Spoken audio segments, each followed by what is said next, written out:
Pengerusi Veteran UMNO Datuk Othman Desa percaya bekas Perdana Menteri Datuk Seri Mohamed Najib Razak akan mendapat keadilan yang sewajarnya.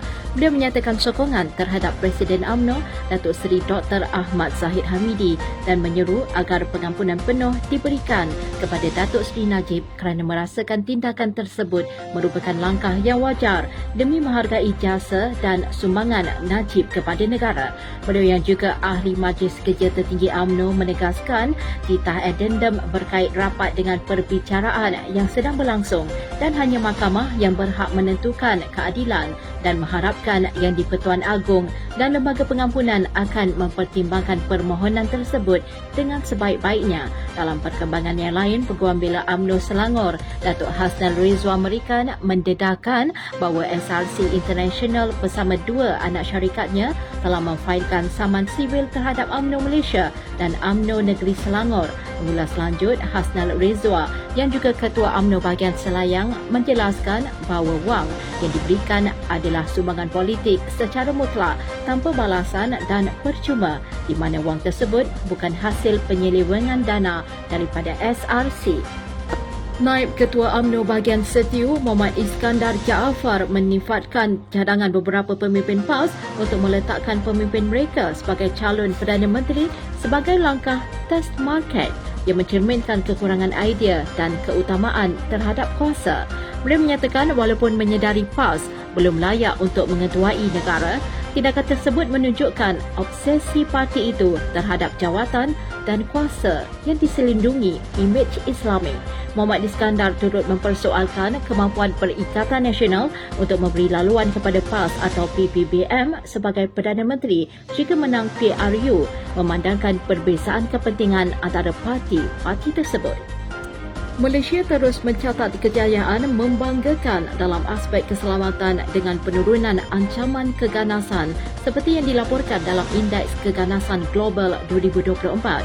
Timbalan Perdana Menteri Datuk Seri Dr. Ahmad Zahid Hamidi memaklumkan Malaysia kini berada di tangga ke-10 dunia dan kedua di Asia sebagai negara paling aman berdasarkan Indeks Keamanan Global 2024. Menerusi hantaran di laman Facebook, beliau menegaskan keperluan dan tindakan proaktif terhadap ancaman seperti keganasan cyber melalui teknologi terkini dan kerjasama dari semua pihak. Beliau turut mencadangkan penggunaan teknologi seperti pengecaman wajah definisi tinggi dan CCTV canggih untuk meningkatkan pencegahan terhadap sebarang jenayah yang boleh berlaku di negara ini.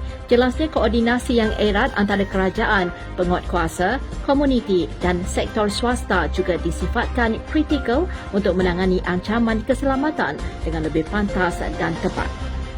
Ketua Penerangan Wanita UMNO Datuk Rosni Zahari menuduh PAS cuba menangguk di air keruh dan mahu dilihat sebagai juara dalam isu titah addendum yang melibatkan mantan Perdana Menteri Datuk Seri Najib Tun Razak. Menurut Rosni, PAS tidak mengambil sebarang tindakan untuk membantu Najib ketika mereka berkuasa, tetapi kini tampil cuba memperjuangkan isu tersebut. Beliau berharap Ketua Penerangan Negeri dan sayap UMNO dapat menyampaikan isu ini dengan pemikiran terbuka kepada semua akar umbi yang terlibat. Beliau menegaskan bahawa UMNO memilih untuk menghormati titah Yang di-Pertuan Agong dan tidak meneruskan perhimpunan solidariti di Istana Kehakiman Putrajaya seperti yang ditegaskan oleh Setiausaha Agong UMNO Datuk Dr. Ashraf Wajdi Dusuki. Terdahulu, Najib berjaya mendapat kebenaran untuk memulakan prosiding semakan kehakiman bagi mengesahkan kewujudan titah addendum melalui keputusan majoriti 2-1 oleh panel Hakim Mahkamah Rayuan. Pergerakan Pemuda UMNO Malaysia mengadakan siri jelajah ke Sabah bermula 18 Januari hingga 21 Januari ini dengan misi menyantuni akar umbi dan memperkukuh gerak kerja parti dalam menghadapi politik baharu. Jelajah tersebut diterajui oleh Ketua Pemuda UMNO Malaysia, Datuk Dr. Muhammad Akmal Saleh bersama Barisan Kepimpinan Pemuda. Ia dimulakan dengan pertemuan bersama Ketua UMNO Sabah, Datuk Seri Bong Motaradin untuk membincangkan isu pembangunan negeri, pengukuhan organisasi serta hak dan kebajikan rakyat Sabah.